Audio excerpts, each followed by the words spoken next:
Borthakur IS academy প্ৰস্তুতি আৰু অধ্যয়নৰ নিৰ্ভৰযোগ্য ঠিকনা।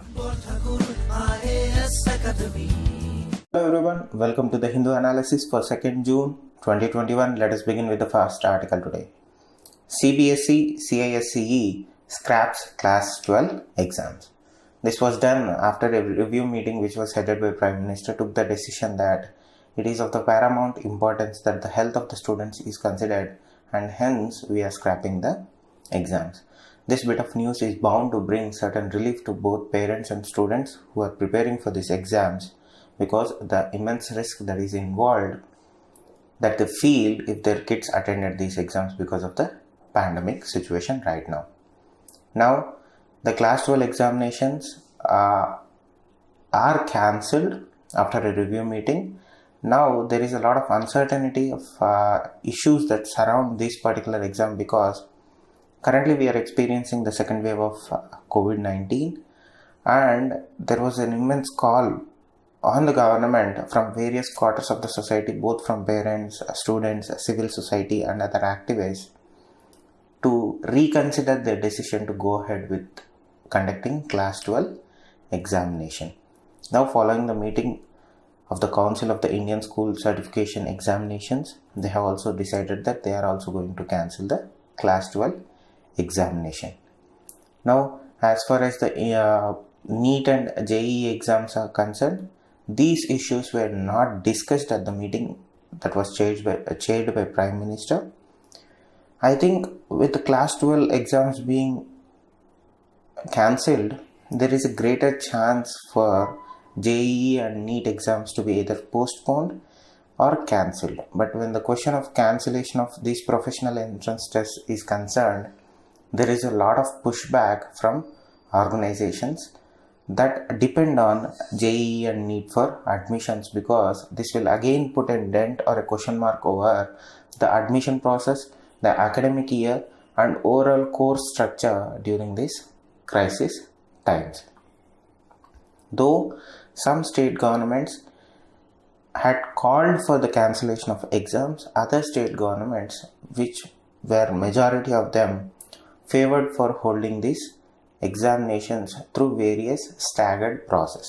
But at the end of the day, the exam stands cancelled as of now, and as I said earlier, it is bound to bring certain peace to the minds of the students who were worried of writing these exams in pandemic conditions. Moving on to the next article, Delhi High Court questions center on not prioritizing youth for vaccination.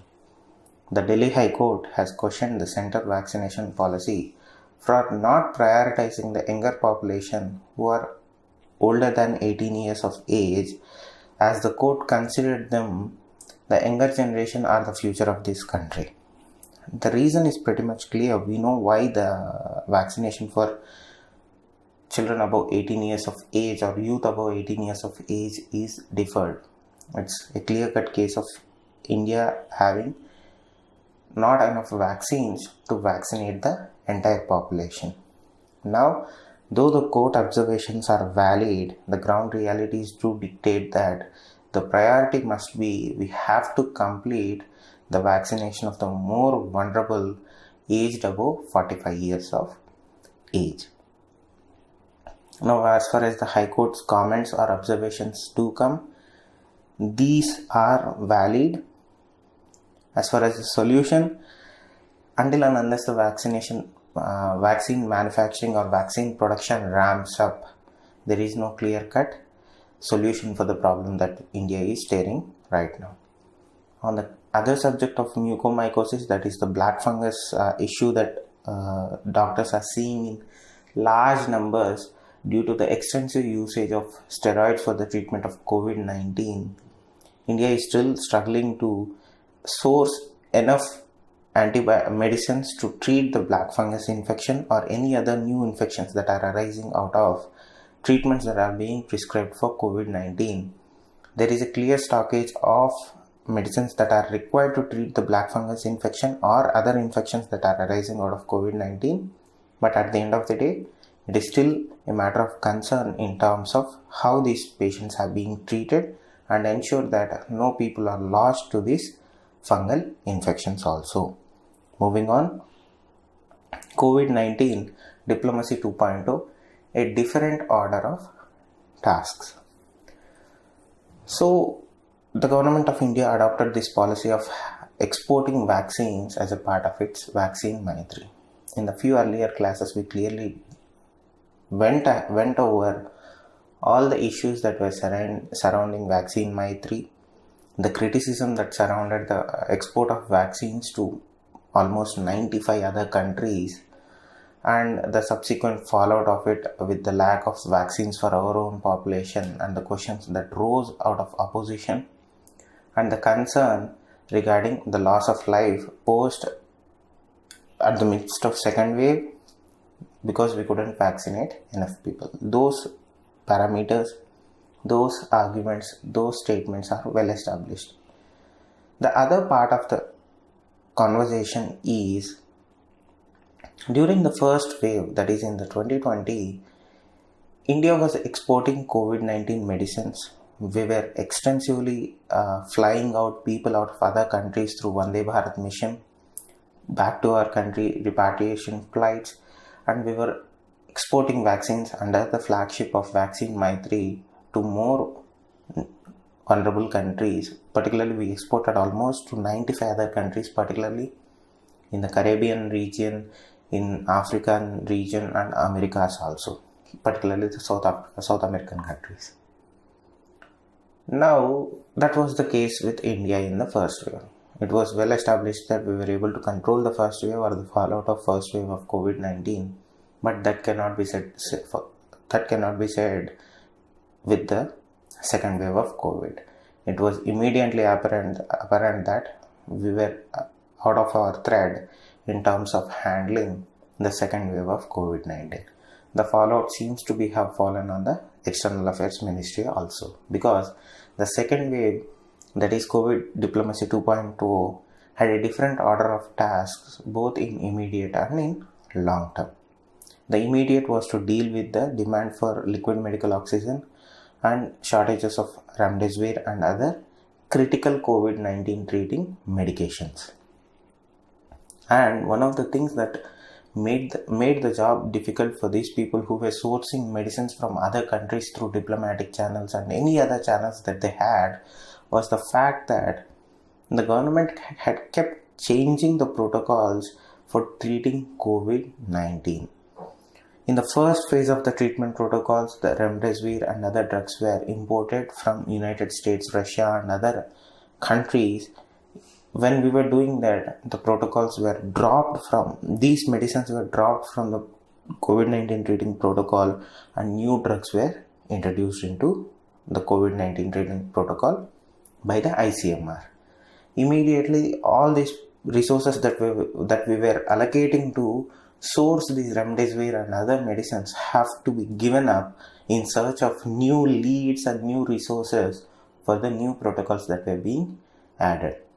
Despite this, even I agree with the author of this article, is our External Affairs Ministry pulled through with great success, because though they were having high number of cases in their own embassies, in their own staff, both in Delhi and in other countries, particularly embassies and other external offices,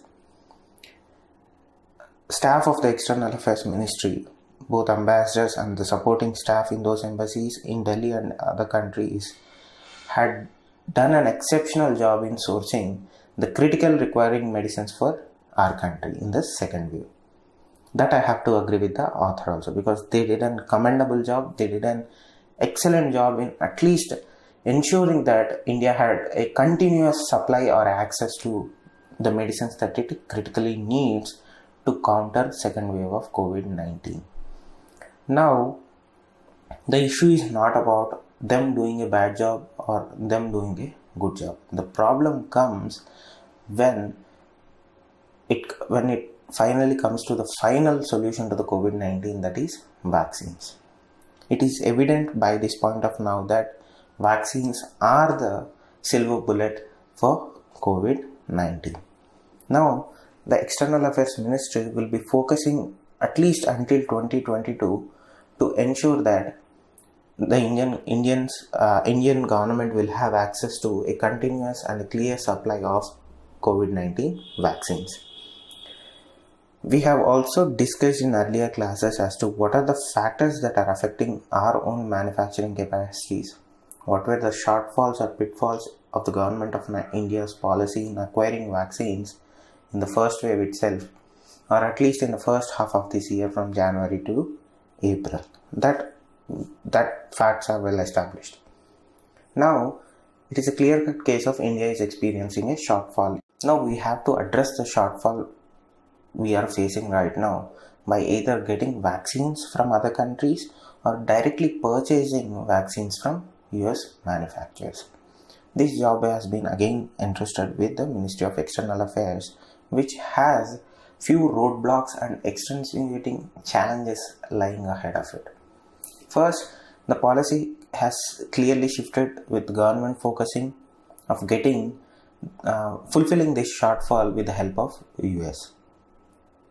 Because right now US is the only country that has a substantial portion of AstraZeneca doses in its stockpile.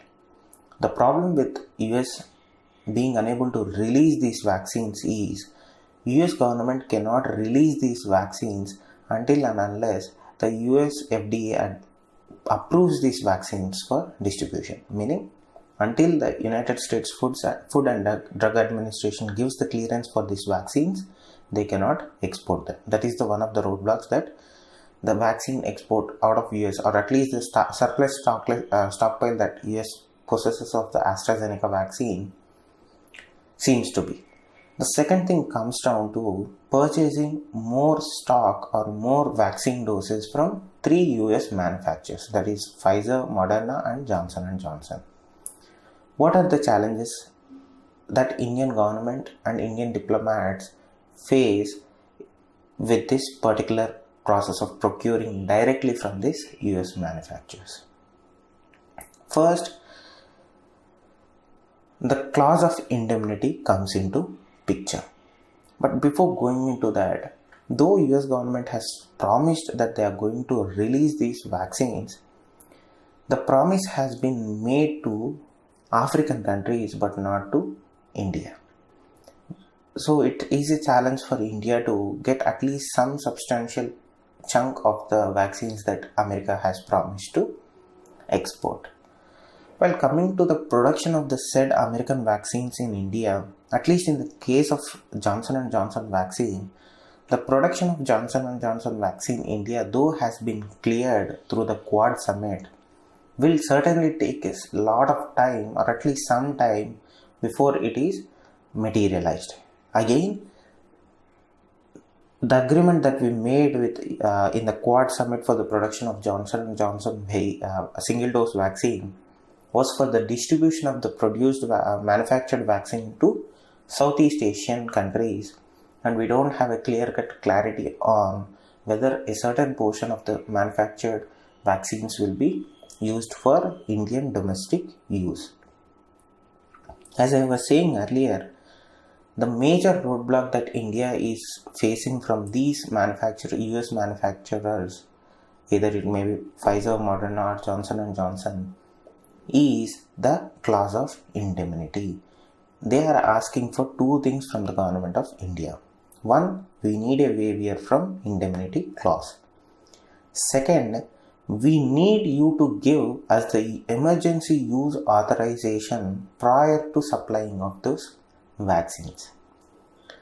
In the major second half of the last year and the first from this year, the government has been focusing on manufacturing of the COVID-19 vaccines in India, including the US vaccines. India was negotiating in terms with these companies as to them shifting or at least ensuring certain percentage of vaccines that they are going to distribute to India be manufactured in India itself.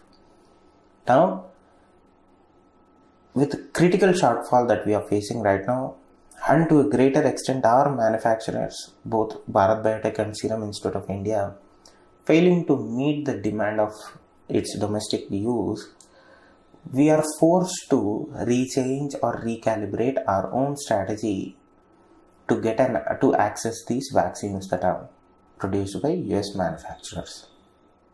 Now, we need to waive the need for bridge trials prior to clearance. It has been the stance of the government, and they haven't even the government was very adamant with these manufacturers that you have to conduct field trials, bridge trials on Indian population before we give you clearance. Now, with the crisis that is unfolding right now, and the only way to prevent a third wave from ravaging our country, the government is forced to rethink their strategy of the need for a bridge trial prior to clearance, the indemnity waiver, and the emergency use authorization prior to supplying. Not only this, all three manufacturers have asked for upfront payment for the vaccine doses. In the case of Pfizer, they have been very heavy-handed because they had made similar deals with some other Americas countries, South American countries, where they had asked for collateral.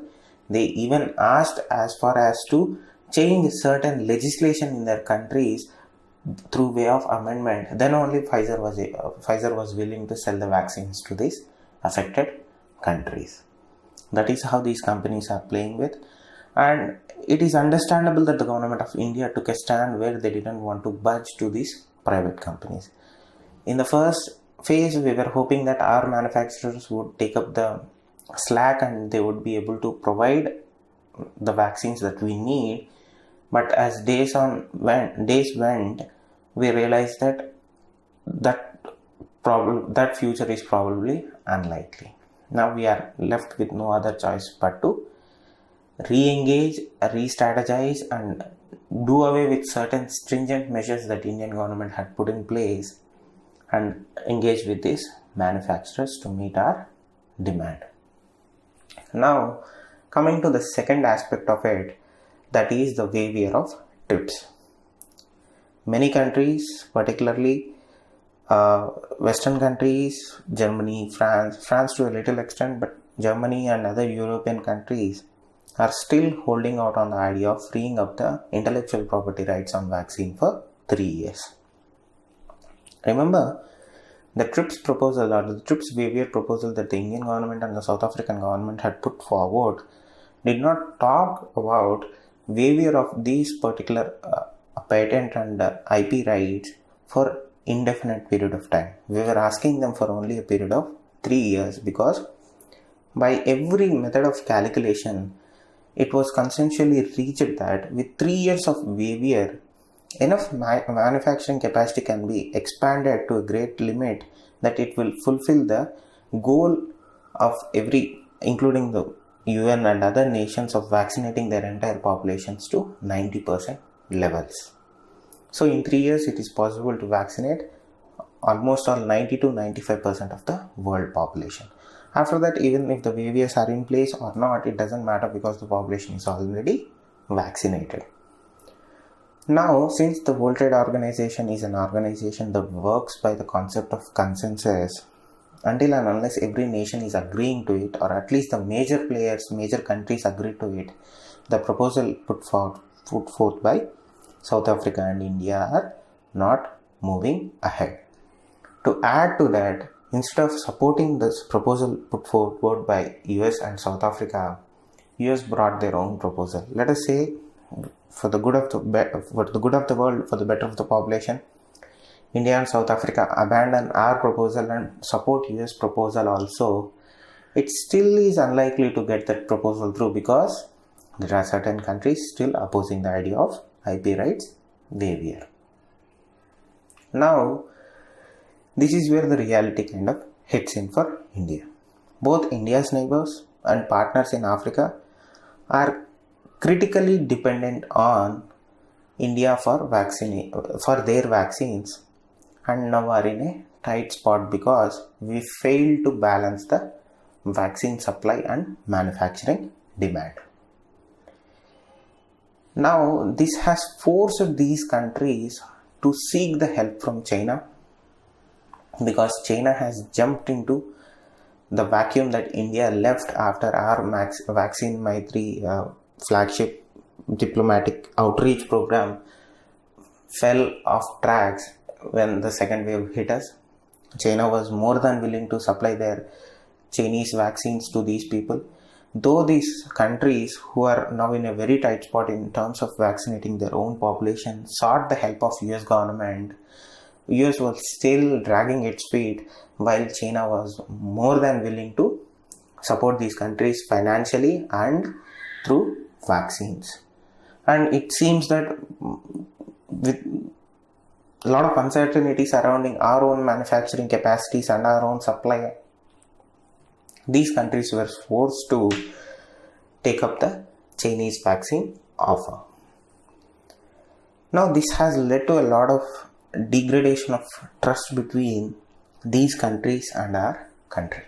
Now, this is also a challenge for Ministry of External Affairs to repair the damage that has been done with India's vaccine policy and pharmacy export policy.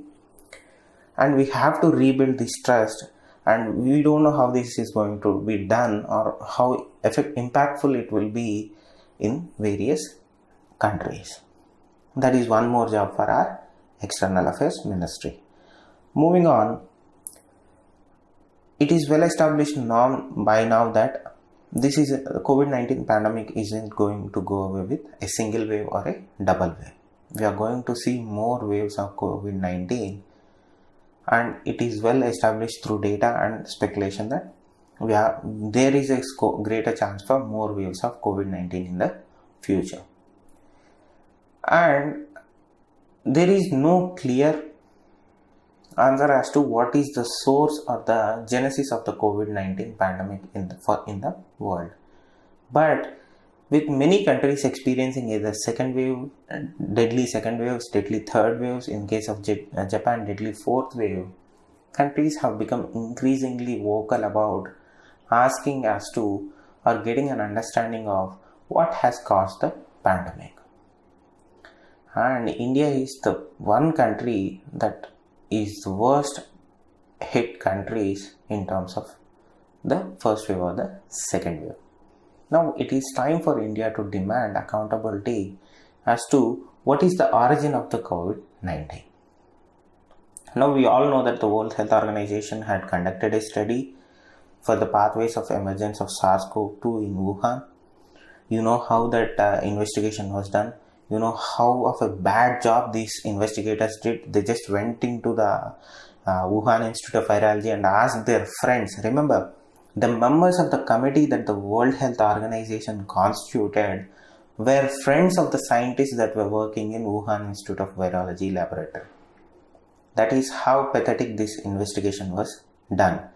And the investigation itself absolved any kind of error on the Chinese part or the World Health Organization part. They themselves gave clean chits to themselves. It's like friends patting on the backs of their friends saying that you did a good job, we did a good job, everybody did a good job. But nobody knows who did the bad job, and they say they are simply trying to whitewash it right now. So we know how bad of a job World Health Organization had done with the handling of the pandemic, with warning the world about the pandemic, and the subsequent consequences or the fallout that we are seeing of the origin or the research or the investigation of the as the genesis of or the origin of the COVID-19 pandemic.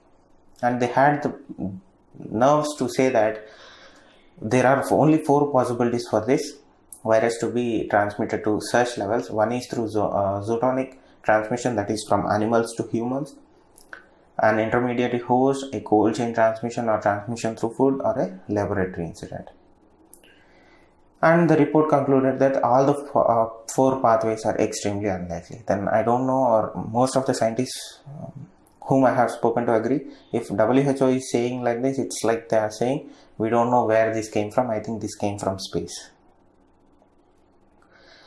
With the report, I think the report acted as a wake-up call to many other countries who were silent about the transparency from China or more research into the origin of this virus.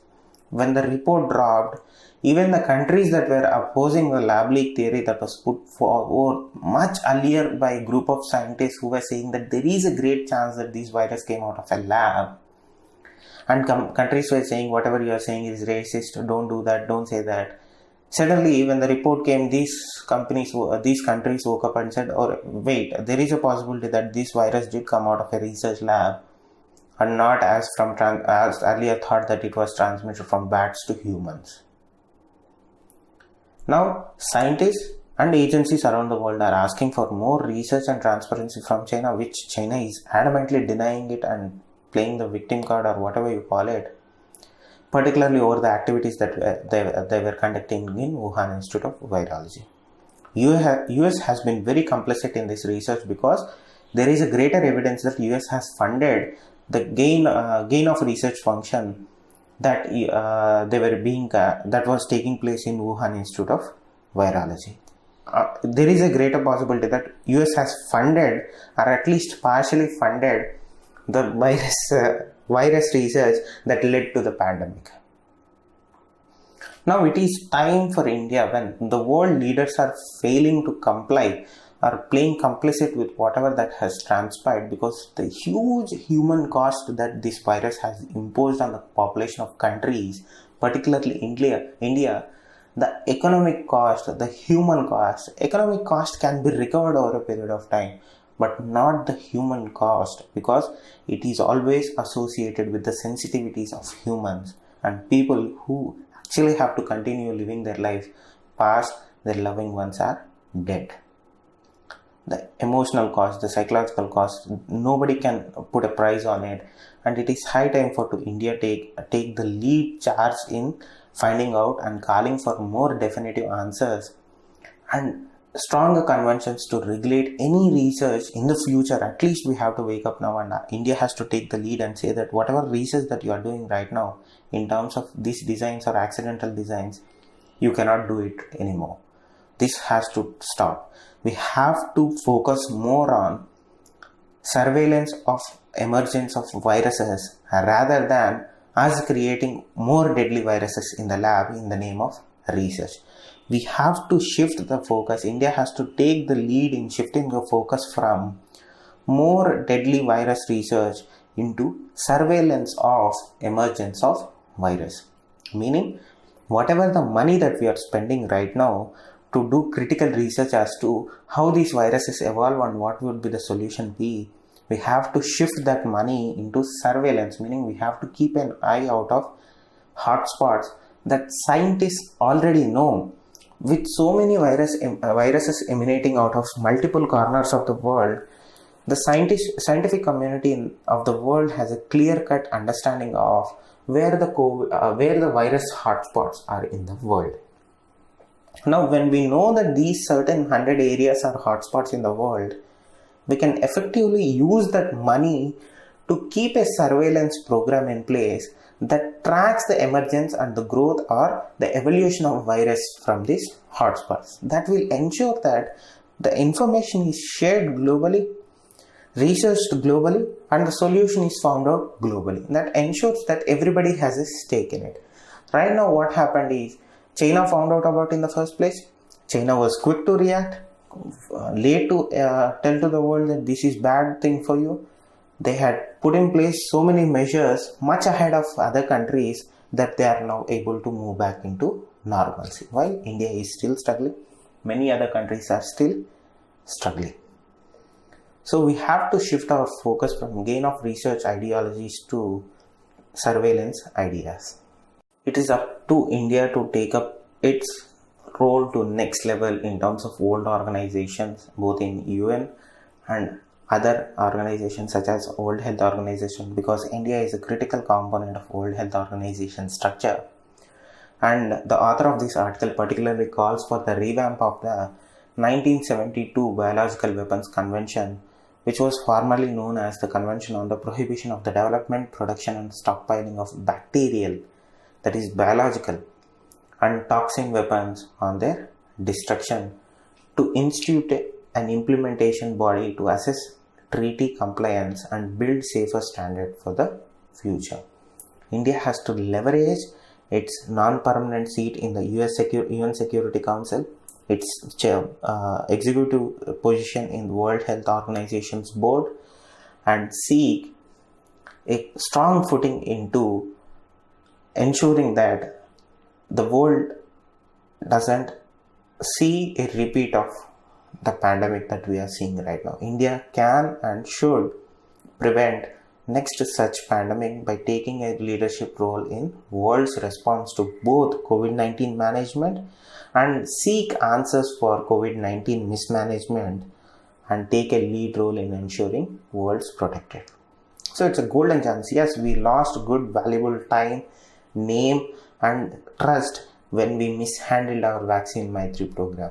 But India has a path for redemption. I use the word redemption in this sense because this is time for India to showcase its ability to be a world leader. So moving on, breaking the cycle of child labor is in India's hand.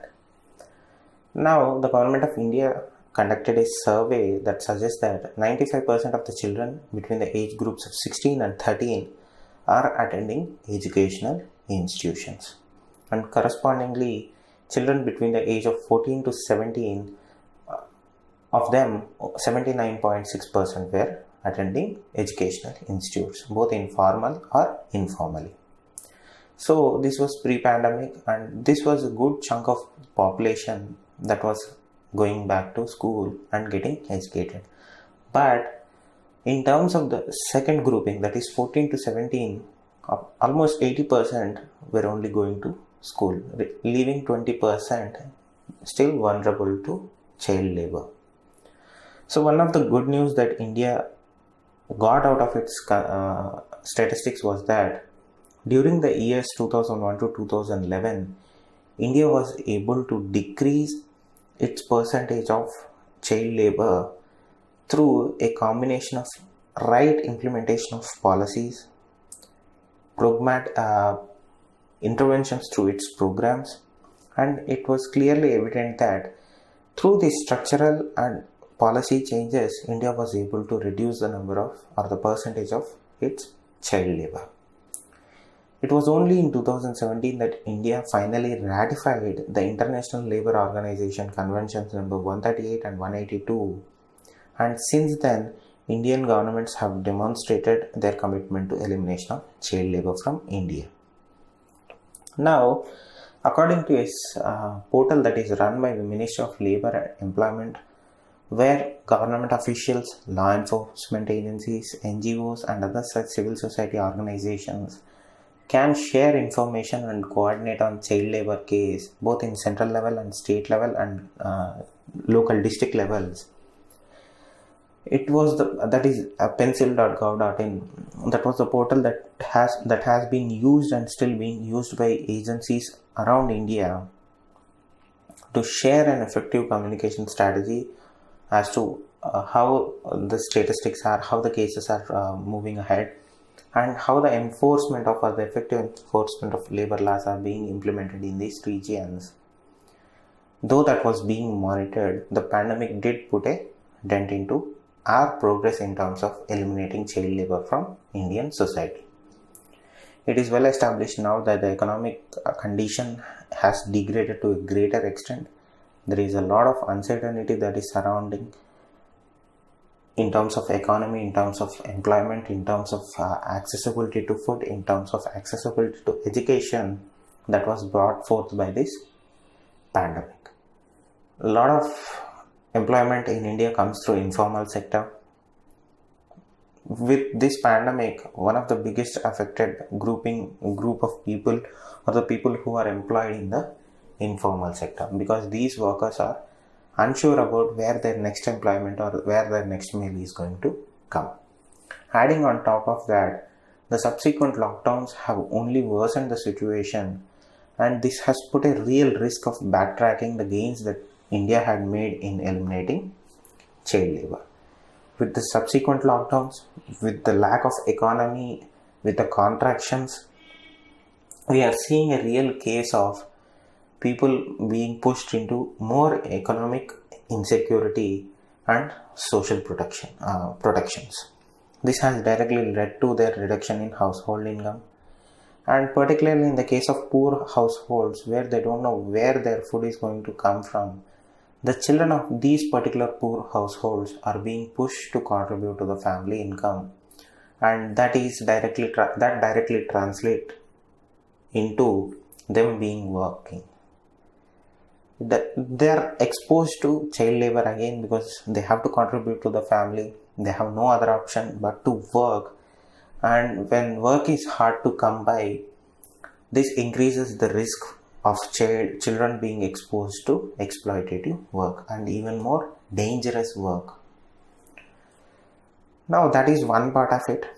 The other aspect that is exacerbating the issue right now is the closure of schools and the challenges that are involved in distance learning. This may lead to, the discrepancies may lead to higher percentage of children either dropping out of school or leaving a little scope for return to school until an affirmative and immediate actions are taken by the governments. Now what is the issue here? The issue boils down to one thing, that is digital divide.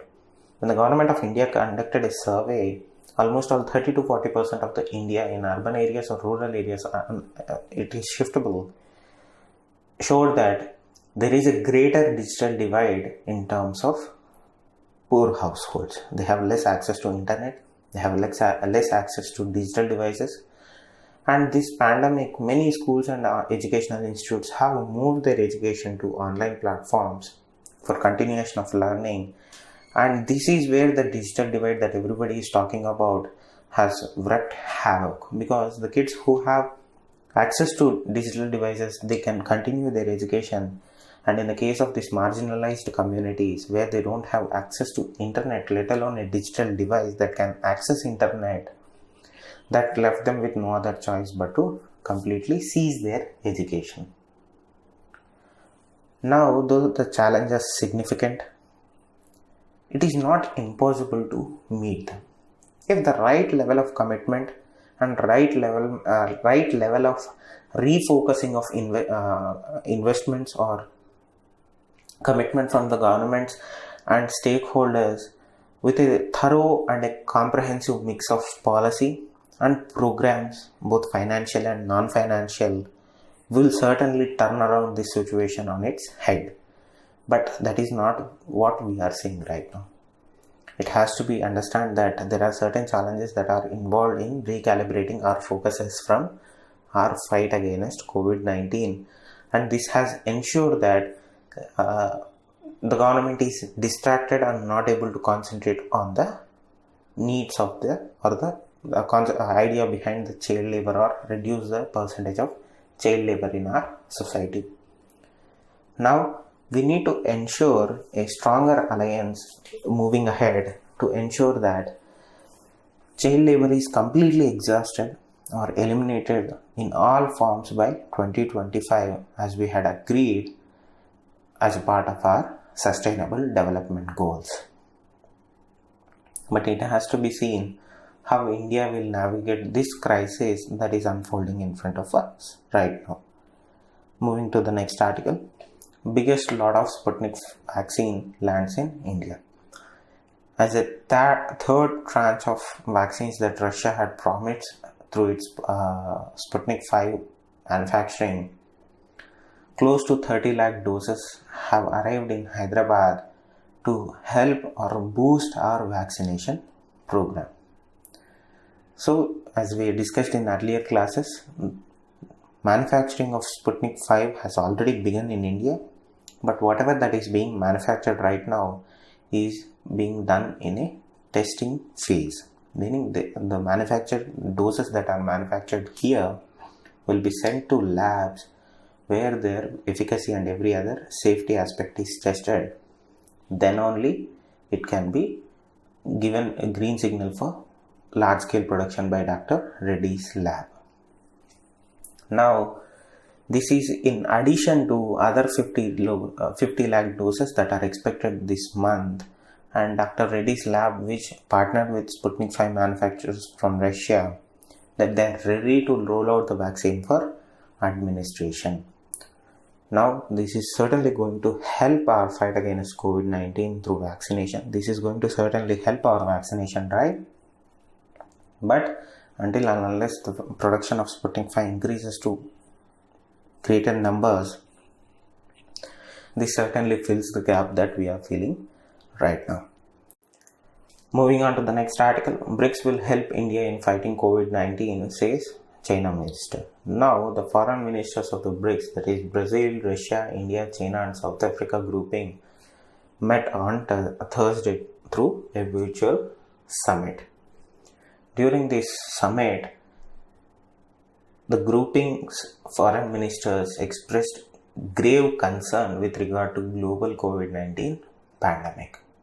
The statements from the Chinese foreign minister does make a point here, are highlighted here, because the China's commitment or the China help that it is forwarding to Indian government or the people of India through these challenging times have been met with a lot of resistance and outright rejection, because the situation that India and China are in right now due to border situation, and his statements at this point of time do come as a surprise to many, because during the while addressing the virtual summit, Wang Yi, the foreign minister, Chinese foreign minister, expressed his solidarity with India over the recent surge in COVID-19 cases and said that the grouping was ready to assist the country to fight the pandemic.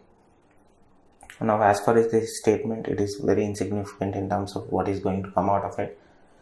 But the virtual summit that has taken place has gained a lot of attention, because with this, the plan for the moving on for the heads of the states meeting for the BRICS summit in India is going to go ahead irrespective of how the situation between China and India is, because it is expected that President of China, Xi Jinping, is going to attend BRICS summit that India is hosting this year. Whether it will be a physical summit or a virtual summit, that has to be seen. But nonetheless, given the tensions that India and China share now, it does raise a lot of questions over the intent of the government of India as to how it is going to engage with the aggressor, that is the Chinese president. Moving on to the next article, NCPC tracks data on orphans, and the Supreme Court has asked government to give details on scheme for orphan children. First, we'll go through the NCPCR data. The NCPCR came out and said that close to 9,346 children have lost either a parent or had been abandoned during the pandemic. The NCPCR stands for the National Commission for Protection of Child Rights. In an affidavit that NCPCR submitted, they said that close to 9,346 children either lost one parent or both parents, or they have been abandoned during the pandemic. In their affidavit, they said that anywhere between 1,600 to 1,700 kids have lost both of their parents, and the rest lost either one parent or their guardian during the COVID-19 pandemic. In that affidavit, this data does indicate, with what we have been tracking for the past few weeks, the numbers are significant in terms of children getting orphaned when their parents died in COVID-19 pandemic. As far as to complement this, the Supreme Court has yesterday suggested that the government come out with a scheme for orphaned children. As far as that is concerned, various state governments had come out with their own schemes, and the central government had come out with its own scheme stating that they are going to initiate a PM Care scheme where they are going to fund the education and welfare of these children who were orphaned by the pandemic. As far as the SC's request is concerned, the central government has promised that they are going to share the PM Cares mechanism with state governments, and the SC is also considering various schemes that respective state governments brought in their own to address this orphan crisis. Moving on, to the business aspect of it, SBI pairs FY22 GDP forecast to 7.9% from 10.4% earlier. So the State Bank of India has slashed its GDP growth projection for this fiscal to 7.9 from 10.4 that they had projected earlier.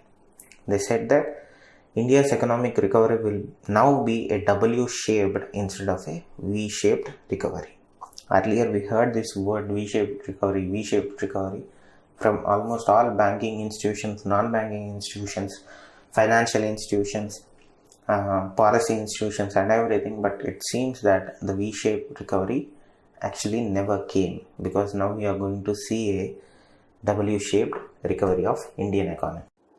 Well, the bank researchers said that there could be an upward bias to its projection that are linked to the fervent hope of 1 crore vaccines per day that the Government of India has projected that will begin in the mid of July. They expect a disproportionately larger impact on the economy from the second wave, especially since rural India is not as resilient as its urban counterpart.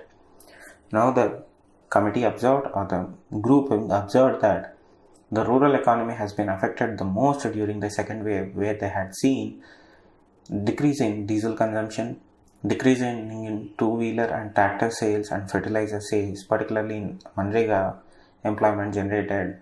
They all declined in the April of 2021. So we are going to see, or at least we are hoping to see, a W-shaped recovery, and the V-shaped recovery is a memory in the distant past right now. Thank you. Stay safe. Namaste. Borthakur IAS academy প্ৰস্তুতি আৰু অধ্যয়নৰ নিৰ্ভৰযোগ্য ঠিকনা। Borthakur IAS academy.